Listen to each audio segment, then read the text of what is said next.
Kawah candra di muka adalah simbol penghukuman manusia yang suka memaki, memfitnah, dan tindakan yang bersumber dari mulut. Nah, biasanya orang yang suka mencaci, berkata-kata kasar, apalagi itu mencela, menghina orang-orang suci itu, kalau kita merujuk pada penggambaran alam neraka menurut lontar ini, nanti mereka akan diseduh, dihangatkan, bukan sauna, itu di sebuah jambangan besar dengan bentuk seperti kepala kerbau. Mereka akan direbus di sana untuk bisa merasakan betapa panasnya suasana tersebut, seperti panasnya kata-kata mereka yang telah membuat hati orang lain terbakar.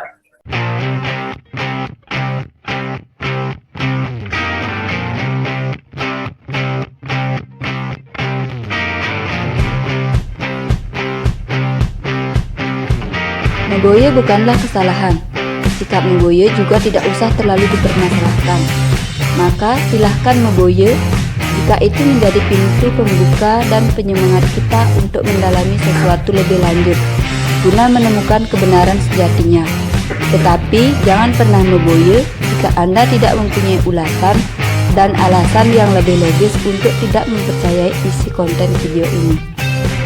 Ini adalah video tentang opini, analisa, dan sudut pandang yang kemungkinan bisa sama atau bahkan jauh berbeda dari apa yang Anda pikirkan. Maka hargai perbedaan dan silahkan tulis sudut pandang Anda di kolom komentar. Om Swastiastu. Selamat pagi semua. Berjumpa kembali bersama saya Wirahari. Setelah di video terakhir kita membahas tentang doa yang bisa kita berikan kepada sang roh yang akan meninggalkan tubuhnya demi untuk melancarkan perjalanan mereka ke dunia akhirat. Sekarang kita akan coba untuk mendelisik, kita coba untuk mengintip keadaan setelah kematian, utamanya tentang keadaan di alam neraka. Nah, saya tertarik untuk membahas tentang keberadaan alam neraka ini karena ini justru menjadi pemicu, menjadi masalah besar dalam kehidupan kita. Setelah saya coba untuk meneliti, untuk mencari tahu alasan-alasan kenapa manusia itu begitu menakuti kematian, walaupun kematian adalah sesuatu yang sudah pasti bagi mereka yang pernah hidup ataupun dilahirkan. Nah, dari apa yang kita temui di masyarakat, realitanya bahwa kita sebagian besar memang kalau bisa menghindari kematian ini, kita akan coba hindari. Kita selalu menakuti apa yang disebut dengan kematian. Setidaknya ada dua alasan pokok yang menjadikan manusia itu menakuti kematian, yakni yang pertama, karena mereka masih bisa menikmati kesenangan ataupun apa yang dimaksudkan bagi mereka sebagai sebuah kebahagiaan badaniah. Biasanya orang-orang yang masih sehat, mereka sehat, masih bisa menikmati apa yang menjadi miliknya seperti menggunakan kekayaan, menggunakan jabatan, ataupun cinta kasih yang dimilikinya kepada sesama ataupun orang-orang yang dicintainya. Biasanya dalam keadaan seperti ini, mereka akan takut mati. Karena apa? Tentu saja karena mereka tidak ingin kehilangan kesenangan ataupun hal-hal yang dirasakan bisa membahagiakan dirinya seperti itu. Takut akan jauh berbeda jika keadaannya adalah mereka yang didera oleh sakit yang sudah berkepanjangan, entah itu sakit fisik maupun sakit hati, maka sebanyak apapun harta dan aneka properti yang dimilikinya, dia pasti lebih ingin memilih mati daripada hidup dalam penderitaan. Jadi faktanya memang jarang ada orang yang sehat yang sedang menikmati kesenangan duniawi itu mau dan rela untuk meninggalkan atau kehilangan hal-hal yang membahagiakannya tersebut. Tetapi mereka ini sangsi, meragukan. Karena apa? Tentu saja karena alasan nomor dua, yakni karena kita tidak yakin bahwa kita akan menjadi orang-orang yang terpilih untuk memasuki kerajaan Tuhan ataupun surga. Karena kita tahu, menyadari secara tidak langsung, sebenarnya kita sudah menyadari bahwa dalam hidup ini kita banyak melakukan hal-hal yang bertentangan dengan kitab-kitab suci agama, bertentangan dengan nilai-nilai kebenaran dan kebajikan yang seharusnya kita lakukan sebagai perintah dari Tuhan yang dituliskan dalam kitab-kitab suci. Kita meyakini, kita tahu, kita nyadar bahwasanya kita pernah berbuat dosa, dan dosa inilah yang dalam penggambaran kitab-kitab suci dikatakan bahwa dosa tersebutlah yang akan menyeret kita untuk menjalani hukuman di alam neraka. Jadi tentu saja dengan keadaan tersebut, dengan kesadaran yang dimilikinya bahwa ia juga menjadi bagian dari seorang pendosa yang pernah melakukan hal-hal yang bertentangan dengan kesucian, kebaikan ataupun kebenaran, maka ia merasa dirinya akan pernah singgah di neraka. Apalagi dalam kajian beberapa agama Abraham itu dikatakan bahwa there is no second chance, tidak ada kesempatan kedua. Artinya ketika seseorang itu sudah mati, ketika jiwanya sudah meninggalkan tubuh, akhirnya dia meninggal, diistirahatkan hingga menunggu pengadilan akhir dan penentuan akan surga ataupun neraka yang akan didapatinya. Itu merupakan, kalau surga ya surga abadi, kalau neraka dikatakan adalah neraka abadi yang kekal. Jadi tidak ada kesempatan bagi mereka lagi untuk berbenah, memperbaiki kesalahan-kesalahan yang pernah diperbuat. Setidaknya itulah beberapa hal yang pernah saya baca dalam kitab-kitab suci agama Abraham. Yang menjadi pertanyaan tentu saja, bagaimana halnya dengan orang-orang yang memiliki kesalahan sedikit dan juga kesalahan yang sangat parah? Apakah kedua-duanya tidak memiliki kesempatan untuk berbenah? Kedua-duanya ya tetap berada di neraka jahanam atau tidak? Nanti kita akan bahas lebih lanjut.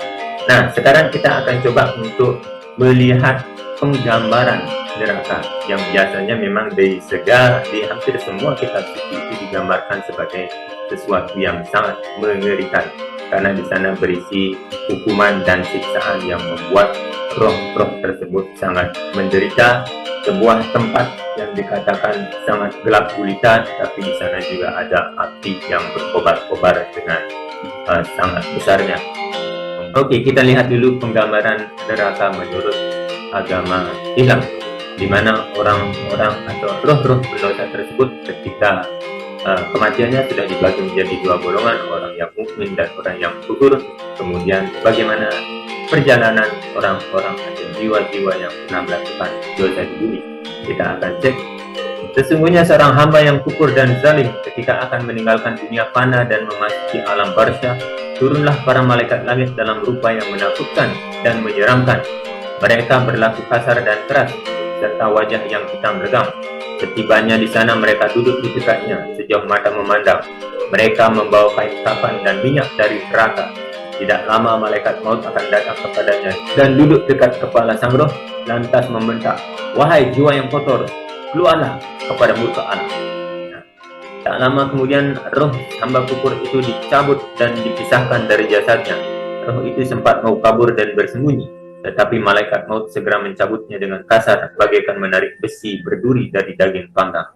Kita pun bisa membayangkan ya, bagaimana jika menarik tusukan besi berduri dari daging panggang itu tidak mungkin dilakukan kecuali dengan sangat susah payah, dengan agak kasar. Sebab jika tidak, daging yang ditariknya akan tersisa pada tusukan.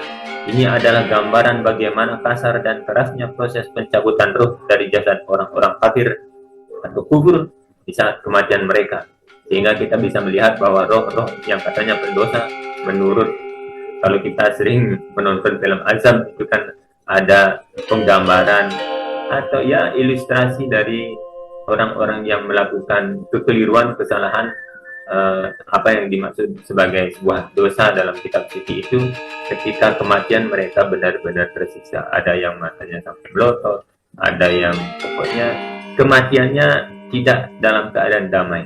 Wajahnya menampakkan ciri-ciri orang yang sedang ketakutan dan benar-benar berada dalam kecemasan dan penderitaan. Rasulullah juga menggambarkan dalam hadisnya bagaimana keadaan orang kafir dan orang zalim saat dicabut rohnya. Maka terputuslah seluruh urat dan syaraf-syarafnya. Di samping itu, seluruh malaikat akan mengutuki mereka, baik malaikat yang ada di langit ataupun di bumi. Pintu-pintu langit ditutup untuk roh hamba yang kotor tersebut.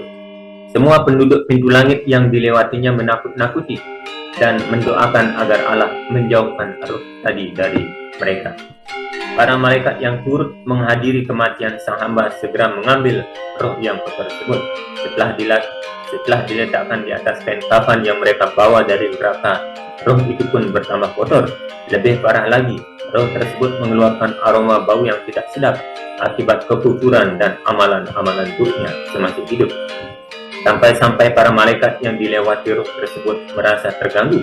Setelah ditanyakan, satu malaikat yang bertugas menjaganya menjawab, ini adalah roh dari Fulan bin Fulan, diikuti dengan nama roh tersebut masih hidup.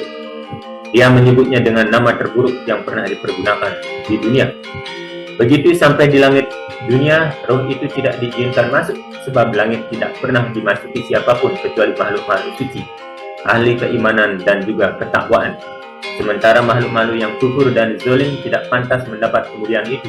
Maka Rasulullah berfirman bahwa sesungguhnya orang-orang yang mendustakan ayat-ayat kami dan menyombongkan diri terhadapnya sekali-kali tidak akan dibukakan bagi mereka pintu-pintu langit, dan tidak pula mereka akan diizinkan untuk memasuki surga hingga unta masuk ke lubang jarum. Wah, ini sebuah manis, sebuah hukuman yang digambarkan dengan begitu kejamnya ya.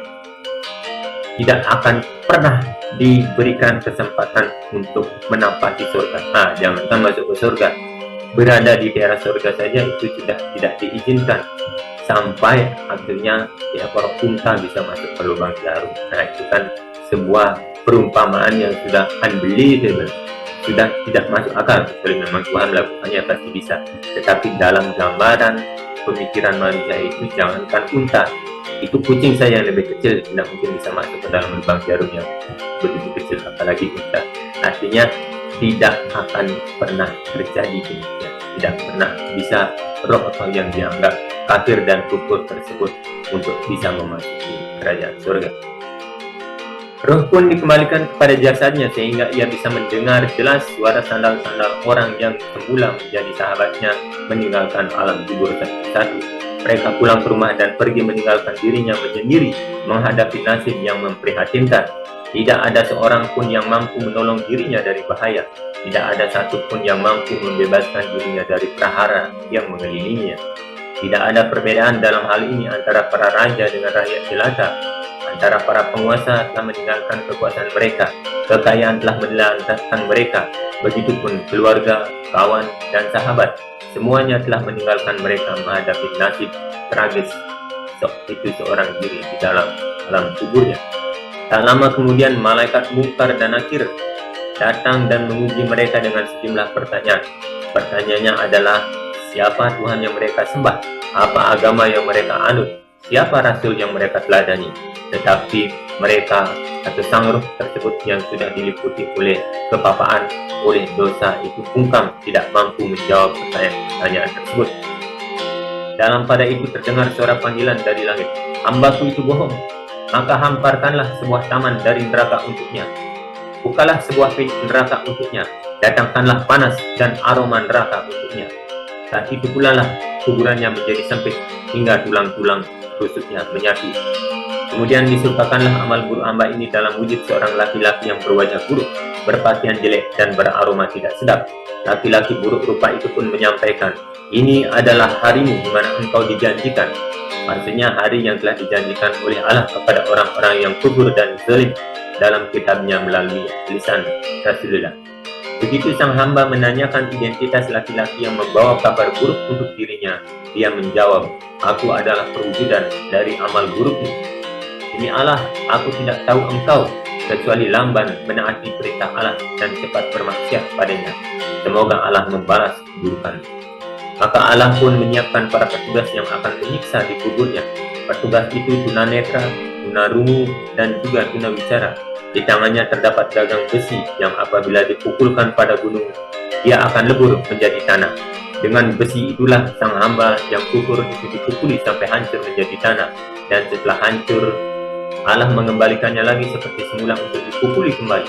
Begitu dan begitu seterusnya. Setiap kali dipukul, teriakannya terdengar oleh segala sesuatu kecuali jin dan manusia. Selanjutnya dia melihat kediamannya di surga, seandainya dirinya dulu beriman, serta kediamannya di neraka yang akan ditempatinya akibat kekufuran dan kesesatannya. Begitu melihat azab yang telah menantinya, dia lalu berdoa kepada Tuhannya agar tidak didirikan dulu kiamat. Azab itu pula yang telah membuat dirinya disiksa di alam kubur, padahal siksa yang diberikan pada dirinya di alam kubur jauh lebih ringan daripada siksa yang telah menantinya kelak di neraka yang sesungguhnya alam kekekalan. Nah, di sini digambarkan ngeri juga kalau dibayangkan menurut daya pemikiran kita. Tentu saja itu hal-hal yang sangat mengerikan sekali. Ketika sang roh katanya baru berpulang, itu bagi mereka yang dosa, pernah melakukan dosa, ya ini ditakut-takuti. Jadi hampir semua kitab suci itu akan menceritakan perihal neraka ini dengan suatu gambaran yang sangat menakutkan, sehingga umatnya menjadi takut untuk berbuat dosa dan akhirnya bisa digiring untuk tetap menjalani perintah-perintah Tuhan. Ya, biasa. Sebagian besar dari kita itu mirip seperti seorang anak kecil, ya, menggunakan pemikiran kekanak-kanakan kita dalam beragama. Perlu ada ancaman hukuman untuk menakutkan berbuat sesuatu, dan juga perlu hadiah, iming-iming hadiah agar kita mau melakukan sesuatu. Iming-iming hadiah ini adalah surga, dan ancaman hukuman ini adalah neraka. Maka penggambaran neraka itu dibuat begitu menakutkan agar sang roh tertanam dalam batin bawah sadarnya tentang ketakutan tersebut, sehingga dia tidak mau berbuat dosa karena takut jika sampai nanti ketika sang roh meninggalkan badannya itu sampai transit di neraka. Bahkan di bagian akhir dalam kajian neraka menurut agama Islam ini kan dikabarkan bahwa ketika sang roh itu mendapat hukuman dipukul dengan gada besi yang begitu panas sampai wujudnya hancur, kemudian diserupakan kembali untuk kemudian dipukul lagi sampai hancur, demikian berulang-ulang, dia juga sempat melihat keadaan alam surga, sehingga dia menjadi benar-benar berada dalam penyesalan yang sangat besar. Kenapa dulu saya tidak berbuat amal saja? Kenapa dulu saya terperosok untuk berbuat hal-hal yang tidak baik, sehingga akhirnya saya berada dalam alam neraka itu? Apalagi ketika penggambaran neraka sesungguhnya, karena menurut kajian agama Islam ini peran neraka. Mungkin orang-orang di alam kuburnya itu disiksa ketika kuburannya itu menyempit hingga tulang-tulang rusuknya dikatakan sampai merapat begitu, itu kan menyempit itu seperti dalam film azab. Jadi ini hanya peran neraka saja, siksaan awal. Sebab ketika Allah memperlihatkan itu keadaan surga dan neraka yang sesungguhnya, ketika nanti pada akhir zaman mereka diadili sesuai dengan amal dan dosanya, ini kan masih menunggu. Karena dalam penggambaran agama-agama Abraham itu nanti ada hari kiamat, dan pada hari kiamat itulah mereka dibangkitkan kembali untuk diadili secara bersama-sama. Jadi sebelum munculnya hari kiamat tersebut, sebelum datangnya hari kiamat, sebelum datangnya pengadilan akhirat tersebut, ya mereka masih berada di alam kubur, menerima pra surga ataupun pra neraka. Malaikat penjaga pintu tetap tidak membukakan pintu langit hingga sang ruh terperangkap di alam kubur yang sempit dan dalam siksa neraka hingga akhir zaman. Para roh pendosa seperti ini ada yang berada dalam tungku api, biasanya dialami oleh para roh berzina, baik laki-laki maupun perempuan, dan ada pula yang ditempatkan di sungai darah, di mana roh yang ada di sungai darah tersebut akan berenang di dalamnya, kemudian dilempari batu setiap kali ia akan keluar dari sungai darah tersebut. Jadi ini salah satu beberapa penggambaran yang hampir mirip. Saya baca di beberapa kitab suci, terus ada di Hindu juga, terutama penggambaran neraka hampir serupa. Yakni mereka dibakar, mereka disiksa dalam api yang panas. Itu sebagaimana ini dijelaskan, ada yang disiksa dalam tungku kafir, berzina, melakukan perselingkuhan, dan juga ada yang ditempatkan dalam kolam danau api yang luas. dan para roh berenang di sana. Ketika mereka mau menepi, dilempari kembali agar mereka tetap berada di sana. Sungguh kalau dibayangkan itu tersiksa luar biasa. Jadi bagus juga sebagai gambaran agar kita tetap berada di jalan dharma dan kebaikan dan menjauhi hal-hal yang bisa menderitakan, membawa sang roh kepada siksaan di dunia akhirat tersebut. Karena pada akhirnya timbangan kebaikan dan keburukan mereka itu hanya akan ditentukan di pengadilan akhir. Apakah akan mendapatkan surga yang abadi ataupun neraka jahanam yang kekal juga, sehingga selamanya demikian. Dan mereka bertanya kepada Muhammad tentang roh. Katakanlah, roh itu termasuk urusan Tuhanku, sedangkan kamu diberi pengetahuan hanya sedikit saja. Jadi dalam penggambaran alam neraka di kitab Muslim ini hanya tidak terlalu mendetail, hanya gambaran secara umumnya saja. Siksaan-siksaan di neraka itu tidak disebutkan dan belum saya temukan sampai video ini dibuat sub-sub bagian neraka tersebut, lain dengan apa yang dibabarkan dalam kitab Taoisme ataupun dalam kitab-kitab sastra Hindu. Itu penggambaran neraka itu sangat jelas, ada sub-sub bagian nerakanya, bahkan ada neraka-neraka yang diupdate, dibuat baru menyesuaikan dengan dosa dan kesalahan dari manusia di zaman sekarang. Misalnya dulu mungkin tidak ada teroris pada ratusan tahun yang lalu, belum ada katanya siksaan neraka, penggambaran neraka untuk orang-orang kaum teroris. Tetapi zaman sekarang itu dibuatkan baru lagi sub neraka demikian, menyesuaikan dengan dosa dan kesalahan yang dibuat oleh manusia. Apakah itu benar atau tidak? Tentu saja akan kembali kepada keyakinan kita masing-masing. Nah, kemudian penggambaran neraka di kitab Kristiani ini sedikit sekali, karena beberapa bagian itu tidak meyakini bahwa neraka itu ada, dalam artian karena Yesus itu mengajarkan cinta kasih dan ia berlaku sebagai seorang bapa atau orang tua. Berapa umatnya kan memanggil Tuhan sebagai bapa, ya, bapa itu orang tua.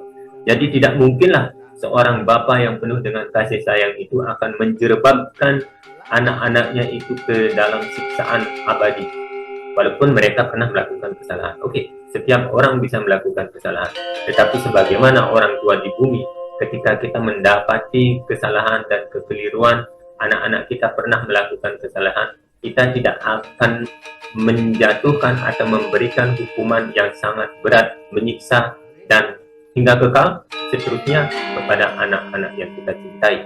Tentu saja kita akan memberikan hukuman, tetapi hanya hukuman karena dilandasi oleh kasih sayang, bukan hukuman yang dilandasi oleh kebencian karena mereka telah melakukan perbuatan yang tidak semestinya. Tetapi di bagian lain ada juga diceritakan tentang ini, ya, bahwasanya dalam beberapa penggambaran neraka itu ada tertulis seperti ini. Yang pertama, tempat tersebut adalah tempat di mana rakap dan ketak gigi. Dan campakkanlah hamba yang tidak berguna itu ke dalam kegelapan yang paling gelap. Di sanalah akan terdapat rakap dan ketak gigi. Matius 25:30. Kedua, ilustrasinya neraka tersebut adalah tempat yang sangat gelap. Lalu kata raja itu kepada hamba-hambanya, ikatlah kaki dan tangannya dan campakkanlah orang itu ke dalam kegelapan yang paling gelap. Di sanalah akan terdapat rakap dan ketak gigi. Matius 22:13. Ketiga, tempat yang penuh dengan kesengsaraan. Orang kaya itu juga mati lalu dikubur, dan sementara ia menderita sengsara di alam maut, ia memandang ke atas dan dari jauh lihatlah Abraham dan Lazarus duduk di pangkuannya. Lukas 16:23. Kemudian penggambaran neraka yang lain disebutkan ini di poin keempat, bahwasanya neraka itu adalah tempat yang penuh penderitaan. Ya, hampir sama dengan kitab-kitab yang lain. Sesungguhnya gelora-gelora maut telah mengelilingi aku, banjir-banjir jahanam telah menimpa aku, tali-tali dunia orang mati telah membelit aku, perangkap-perangkap maut terpasang di depanku. Ketika aku dalam kesesatan, aku berseru kepada Tuhan, kepada Allahku berseru, dan ia mendengar suaraku dari baitnya. Teriakku minta tolong masuk ke telinganya. Kemudian tempat kebinasaan kekal. Mereka ini akan menjalani hukuman kebinasaan selama-lamanya, dijauhkan dari hadirat Tuhan dan dari kemuliaan kekuatannya. tempat di mana orang-orang disiksa dengan nyala api dan belerang, tempat yang dipenuhi oleh orang-orang yang tidak suci. Ya, itu beberapa penggambaran neraka dalam kitab suci agama Kristen saya ambil dari Rose Book of Bible Chart, Map and Timeline. Kemudian kita akan beralih dalam penggambaran neraka dalam kitab suci di Bali, khususnya perjalanan sang roh ketika keluar dari badan diuraikan sebagai berikut. Saya pernah membaca buku yang bernama Tandem Patrade. Itu juga ada penggambaran neraka hampir mirip seperti ini. Saya akan bacakan saja. Diawali dari proses kematian di mana sang Atman atau roh akan meninggalkan badan atau sarira kosa yang bersifatnya sementara dan tidak abadi di dunia ini. Setelah melewati perjalanan yang sangat panjang, seperti gurun pasir yang disebut dengan Tegal Penangsaran, ada diceritakan akan menemui sebuah aula luas yang disebut Balai Penganggen, yang keadaannya cukup mirip dengan alam manusia, sebagai tempat transit atau tempat tinggal sementara yang sejatinya merupakan bagian dari alam Yamaloka. Yamaloka itu Yama, dewa kematian, kalau dalam agama Muslim disebut sebagai malaikat Israel. Untuk mengadili sang roh sesuai dengan karma wasananya yang telah dilakukan semasa hidupnya. Jika ke surga, mereka para roh tersebut akan bertemu dengan tempat yang dinamakan Banjaran Kembang, dipenuhinya harumnya bunga warna-warni untuk menuju swarga loka dengan kebahagiaan dan kedamaian abadi. Tetapi jika tidak, mereka akan menemui bau yang sangat busuk untuk menuju alam neraka yang dihuni oleh para makhluk-makhluk bawah atau bujur salib. Nah, penggambaran ini mirip dengan apa yang dijabarkan juga dalam kitab Muslim, di mana jika orang-orang yang mukmin, orang-orang yang beriman itu mati, biasanya akan mengeluarkan bau yang sangat harum. Itu jika diibaratkan seperti bau wangi dari minyak kasturi, demikian disebutkan. Tetapi jika mereka termasuk golongan pendosa atau orang-orang kufur, maka mereka juga akan mengeluarkan bau-bau yang busuk dari alam neraka. Penggambarannya ya hampir-hampir mirip. Kitab suci yang menggambarkan tentang surga dan neraka itu hampir-hampir mirip, karena banyak juga perbedaannya. Esok hari lah kita akan coba, sekarang kita fokus ke alam neraka saja. Banyak pustaka berupa lontar yang mengulas tentang perjalanan Atman setelah meninggalkan badan kasarnya. Di antaranya lontar Atma Prasangga, Geguritan Bima Swarga, Putru Astika Carita, Geguritan Ijapatwana, Putru Pasaji, dan lontar Swarga Rohala Parwa. Dalam lontar Atma Prasangga disebutkan bahwa sang Atman tidak lagi ada tempat untuk bernaung dan berteduh di tempat tersebut, karena Tegal Penangsaran itu yang berupa hamparan gurun pasir yang sangat luas, tidak ada tempat untuk berteduh, tidak ada pohon, panasnya bukan main. Para Atman berlarian ke sana kemari berusaha untuk mencari air dan tidak ketemu. Bayangkan betapa sedih dan menderitanya Atma berada dalam keadaan dan tempat seperti itu, panas, tanpa air, dan juga tanpa ada tempat untuk berteduh. Apalagi Atman dikatakan bahwa ia tidak bisa mati, dia akan menderita. Setelah melewati Tegal Penangsaran, maka Atma akan masuk ke kawah Chandra Dimuka. Kawah ini adalah jambangan tembaga dalam bentuk yang menyerupai kepala banteng. Itu para pendosa biasanya direbus di sana katanya. Jambangan tembaga ini menyimbolkan perut manusia, sedangkan kepala banteng menyimbolkan mulut dan kerongkongan manusia. Oleh karena itulah, agar selama hidup manusia untuk senantiasa menjaga mulut, perkataan, dan kerongkongan agar tidak melukai orang lain. Ya, ini biasanya roh-roh pendosa yang melakukan kesalahan karena mulut dan juga kerongkongannya melukai perasaan orang lain. Sehingga ada pepatah, mulutmu adalah harimaumu. Karena perkataan kita mendapat teman, karena perkataan juga kita menemui ajal. Kawah Chandra Dimuka adalah simbol penghukuman manusia yang suka memaki, memfitnah, dan tindakan yang bersumber dari mulut. Nah, biasanya orang yang suka mencaci, berkata-kata kasar, apalagi itu mencela, menghina orang-orang suci, itu kalau kita merujuk pada penggambaran alam neraka menurut lontar ini, nanti mereka akan diseduh, dihangatkan, bukan sauna, itu di sebuah jambangan besar dengan bentuk seperti kepala kerbau. Mereka akan direbus di sana untuk bisa merasakan betapa panasnya suasana tersebut, seperti panasnya kata-kata mereka yang telah membuat hati orang lain terbakar. Kemudian tuntas dengan kawah candra di muka. Atman selanjutnya akan melalui kawah weci, yakni jambangan besar yang berisi penuh dengan kotoran manusia. Ini adalah tempat untuk menghukum Atman semasa hidupnya, yang hanya memikirkan perutnya sendiri tanpa mau berbagi dan menolong orang lain. Nah, ini penggambaran neraka bagi orang-orang yang sangat pikir, tamak, dan loba, yang hanya memikirkan keuntungan dirinya sendiri. Para koruptor bisa jadi dimasukkan dalam golongan ini. Mereka mencuri kekayaan yang bukan menjadi hak mereka untuk kepentingannya sendiri, untuk perutnya sendiri, dan juga kerabat keluarganya. Nanti ketika mereka meninggal, ya siap-siap saja kalau memang penggambaran neraka ini adalah sesuatu yang benar, maka sang roh bisa jadi nanti akan direbus dalam jambangan besar yang berisi kotoran manusia. Uang-uang kotor yang mereka dapatkan itu dari hasil korupsi itu akan menjadi kotoran-kotoran yang akan dimakannya kembali di alam neraka tersebut. Ngeri ya, ngeri sekali. Karena membayangkannya secara logika manusia itu ngeri sekali. Masa makan tai dimakan gitu. Nah, bagus. Nah, setelah itu Atman akan bertemu batu mesepak, yakni batu yang bisa terbuka dan menutup tiba-tiba. Tak satu pun Atman tahu kapan batu mesepak ini terbuka dan menutup. Para Atma yang terjepit akan mengerang kesakitan. Batu mesepak itu merupakan tempat hukuman bagi manusia yang suka berkata sombong, omong besar, dan kasar siap-siaplah. Nah, tadi dikatakan bahwa orang yang suka mencaci maki memfitnah itu selain direbus juga nanti sudah selesai direbus matang sedikit atau bagaimana, karena kita tidak tahu lupa penggambaran neraka itu bagaimana. Tetapi kalau sang roh itu sebenarnya tidak terlukai oleh senjata, tentu saja itu tidak apa-apa. Tetapi kenapa sang roh bisa menderita, nanti kita bahas di episode yang lainnya. Kita sekarang fokus dulu untuk melihat penggambaran neraka ini. Jadi di sini ada katanya batu mesepak.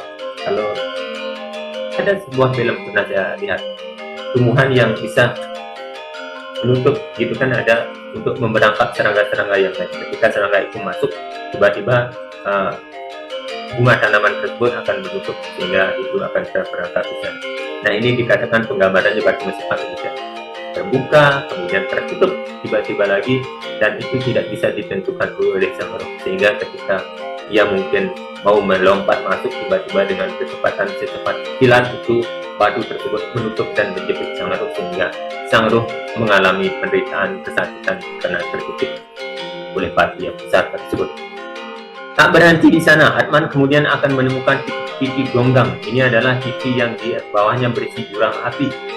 Ujung kanan kiri tidak bertiang dan Atma akan berpeluang jatuh. Titik gonggang adalah tempat penghukuman bagi manusia yang gemar menipu dan tidak menepati janji. Nah, itu gonggang atau titik ugal-agel penggambaran di beberapa agama, beberapa kitab suci agama saya juga temukan hal yang serupa. Ada yang menyebutnya sebagai titian rambut sebelah 7, gitu kan. Sudah menandakan betapa kecil, betapa rapuhnya jembatan tersebut yang mesti dilalui oleh sang roh, dan keadaan jembatan tersebut sudah goyang seperti labil, tidak ada pegangan. Salah sedikit sudah jatuh ke dalam jurang api. Mengerikan, menakutkan sekali. Jadi ini disebutkan bahwa roh-roh tersebut yang pernah melakukan kebohongan, fitnah, mereka akan sempat singgah di alam neraka. Kan kita melakukan banyak kesalahan dan dosa jenis-jenisnya. Pernah berbohong, pernah mencaci maki, pernah berzina, pernah mungkin pernah mencuri dan lainnya. Jadi setiap sub-sub bagian neraka itu mesti kita cicipi. Setelah selesai di sini, ini dihukum dalam kasus yang berbeda. Lainnya setelah ini selesai lagi dilimpahkan dalam kasus yang berbeda. Jadi catatannya bisa jadi bertahun-tahun kita berada dalam siksaan dan neraka menurut kitab lontar ini ya. Ada pula hukuman berupa kayu curiga, pohon yang berdaun keris. Apabila roh manusia berdosa yang bernaung di bawah ini, badannya akan dihujani keris. Ini adalah hukuman bagi orang yang selama hidupnya suka berzina, main serong dengan orang lain. Lingkup ya, sedangkan petung Agni adalah pohon bambu yang penuh dengan api. Atman yang semasa hidupnya sering mempelajari ilmu hitam, teluh, desti, nyantet, main guna-guna akan digantung di pohon itu dengan kaki di atas, dengan kepala di bawah. Jadi jangan coba-coba. Ini game petung itu katanya seperti dalam cerita apa itu? Kalau Tiing pedang itu kan penggambaran bagaimana sang roh itu diikat dalam tiing yang sudah sedikit rapuh itu, kakinya di atas, kepalanya di bawah, sementara di bawah ada kobaran api dan benda-benda tajam lainnya. Bisa dibayangkan, itu bayangkan kalau sampai jatuh itu kepala hancur remuk. Itu membayangkan saja itu ngerinya bukan main, menakutkan. Jadi ya, memang begini. Pada intinya, penggambaran neraka tersebut adalah memang di hampir semua kitab suci agama saya dapati sebagai sebuah tempat yang menderitakan, sebuah tempat untuk menyiksa sang roh, dan di sana ada berbagai sub hukuman yang menyesuaikan dengan dosa dan kesalahan yang pernah mereka perbuat. Jadi apakah itu benar atau tidak, tentu kita akan kembali kepada keyakinan kita masing-masing, karena dalam berbagai kitab suci kita tahu juga mereka, para penulisnya sering menggunakan bahasa-bahasa kiasan. Penulisan ini pun dimaksudkan dengan berbagai macam alasan yang tentu mesti kita dalami, kita kaji kembali, karena ada beberapa hal yang tentu saja menjadi debatable, kontradiktif, sesuatu yang kalau dilogikakan, sesuatu yang kita coba cerna dengan akal logika itu akan menimbulkan serangkaian pertanyaan yang sedikit membingungkan. Apa saja itu, nanti kita akan lanjut di video selanjutnya, bagaimana perjalanan sang roh dilihat dari pengalaman dan cerita orang-orang yang pernah mati suri, atau NDE, Near Death Experience, pengalaman mereka yang sudah berada dalam alam kematian itu, apakah selaras dengan apa yang dituliskan dalam kitab-kitab suci? Tidak akan lihat nanti, jadi silakan ditunggu di video selanjutnya. Jadi demikian video singkat yang bisa saya berikan tentang ngerinya penggambaran neraka dari berbagai kitab suci. Jadi jika Anda percaya bahwa neraka itu adalah suatu tempat yang merupakan lokasi penyiksaan dan hukuman bagi sang roh, maka jangan coba-coba untuk berbuat dosa. Ataupun ketika Anda meyakini bahwa itu bukanlah sebuah tempat, hanya sebuah rasa saja, tetap kita harus selalu berjalan di rel kebaikan, mentaati perintah-perintah Tuhan yang termuat dalam kitab-kitab suci agama, dengan tetap menggunakan akal sehat, logis, agar kita bisa menjadi pribadi-pribadi yang berkesempatan untuk mendapatkan terang kemuliaan daripada Tuhan.